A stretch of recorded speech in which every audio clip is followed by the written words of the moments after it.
જાઓ. નમસ્કાર વિદ્યાર્થી મિત્રો, આજે આપણે જીસીઆરટી ગાંધીનગર આયોજિત ડાયટ તાપી વતી સોફ્ટ મટીરિયલ્સ ડેવલપમેન્ટ નું નિદર્શન આપ બાળકો પાસે કરવા જઈ રહ્યા છે. તો હું આપને હાર્દિક સ્વાગત કરું છું અને ધોરણ 6 વિષય સામાજિક વિજ્ઞાન અધ્યયન નિષ્પત્તિ આપણી છે. ભારતના નકશામાં સ્થાન, વિસ્તાર અને પર્વતો, ઉચ્ચ પ્રદેશો, મેદાનો વગેરે જેવા ભૌગોલિક લાક્ષણિકતાઓને ઓળખો છો. હવે આપણે જાણીએ છીએ કે પૃથ્વીના પોપડામાં સમયાંતરે ક્યારેક ને ક્યારેક પ્રાકૃતિક પ્રકોપો દ્વારા એનું હલનચલનથી ભૂમિનું સ્વરૂપ બદલાય છે. હવે એ ભૂમિનું સ્વરૂપ બદલાવા માટે એ કયા કારણે ભૂમિનું સ્વરૂપ બદલાય છે આ વિદ્યાર્થીએ આપણે એકમમાં શીખી ગયા છે. એનું તમે આજે નિદર્શન કરશો. એલેક્સભાઈ.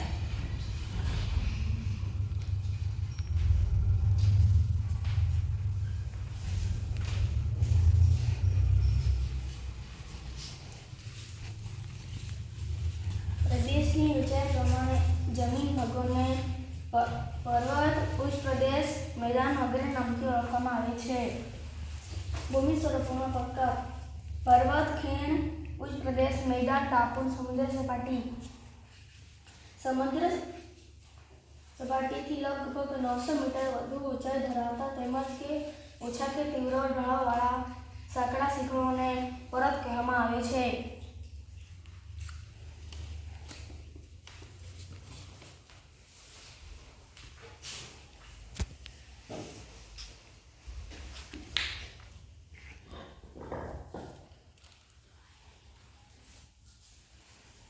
બોલો, મારું નામ શું છે?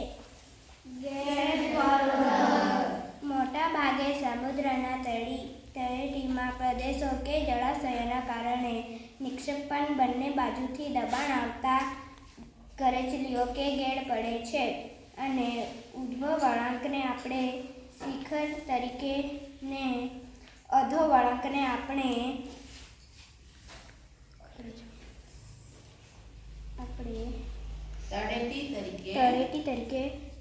તળેટી કે ખીણ તરીકે ઓળખીએ છીએ.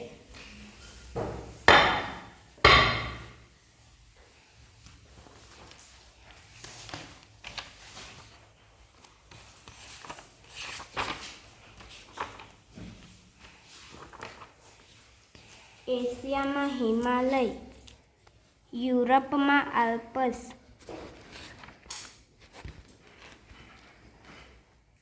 ઉત્તર અમેરિકામાં રોકીઝ ને દક્ષિણ અમેરિકામાં એન્ટીઝ દુનિયાના મુખ્ય ગેડ પર્વતો છે.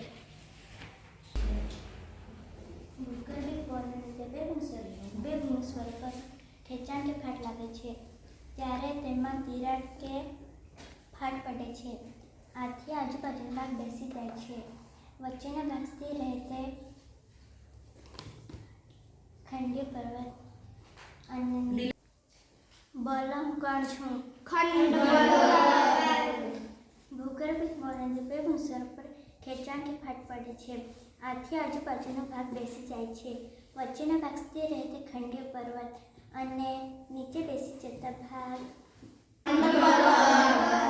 ભૂગર્ભિક મોરંજો બે ભૂસ્વરૂપ પર ખેંચાણ કે ફાટ લાગે છે ત્યારે તેમાં તિરાડ કે ફાટ પડે છે. આથી આજુબાજુનો ભાગ બેસી જાય છે. વચ્ચેનો ભાગ સ્થિર રહે તે ખંડીય પર્વત અને નીચે બેસી જતા ભાગ ફાટથી રચાય છે. ભારતમાં નીલગિરી પર્વત અને સાતપુડા. કોણ છું? જ્વાળામુખી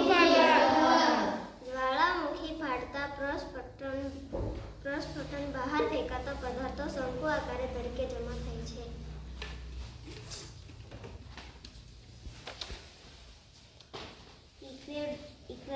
રણનો કટોપક્ષી.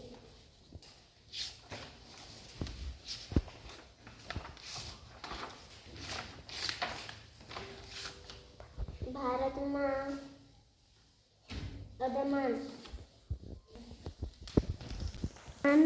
બેરમ ને ગુજરાતમાં ગિરનાર ને પાવાગઢ. રણનો કટોપક્ષી. રણના કુદરતી બળ દશારણના કુદરતી બળ સામે ટકી રહેતા અવશેષ પર્વત બને છે. હજારો વર્ષ પહેલા ધસાઈને વહીને નક્કર ખડક તરીકે બને છે.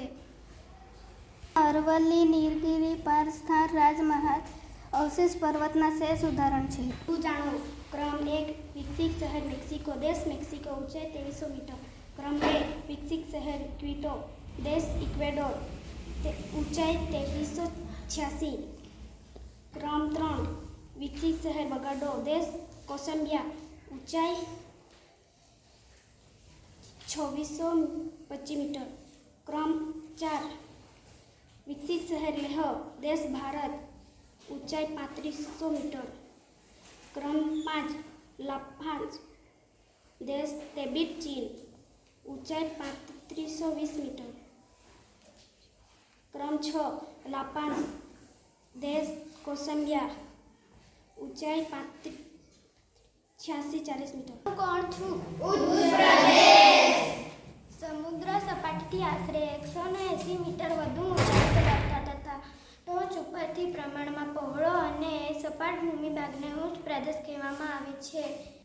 ઉચ્ચ પ્રદેશના વર્ગીકરણ 1 આંતરરાષ્ટ્રીય ઉચ્ચ પ્રદેશ 2 પર્વતીય ઉચ્ચ પ્રદેશ 3 ખંડીય ઉચ્ચ પ્રદેશ. કોણ છું?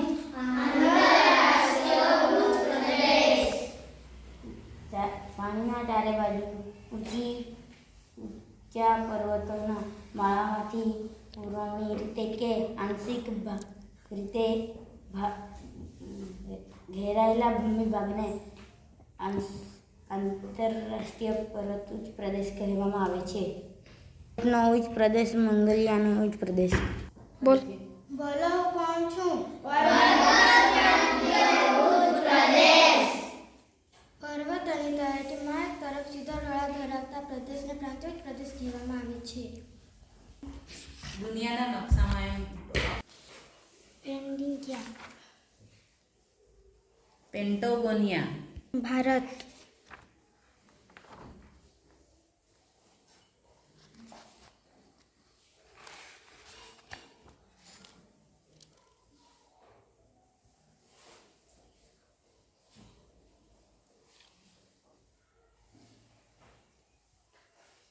દક્ષિણ અમેરિકા USA પિંડમોન. હું કોણ છું? ભૂગર્ભિક હલનચલનથી ઉચકાયેલા ભૂમિભાગને મોટો ભૂમિભાગ પર લાવા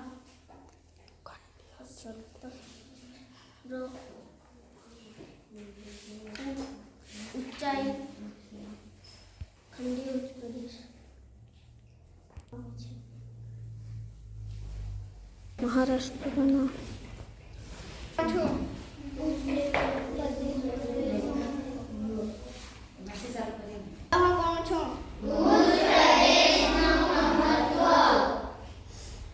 ઉચ્ચ પ્રદેશના લાવાના ફળદ્રુપ જમીન હોવાથી કપાસની ખેતી માટે અનુકૂળ બને છે. ઉચ્ચ પ્રદેશની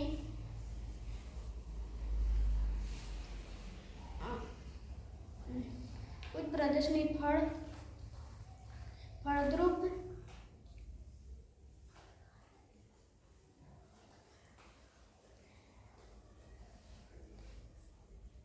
લાવાના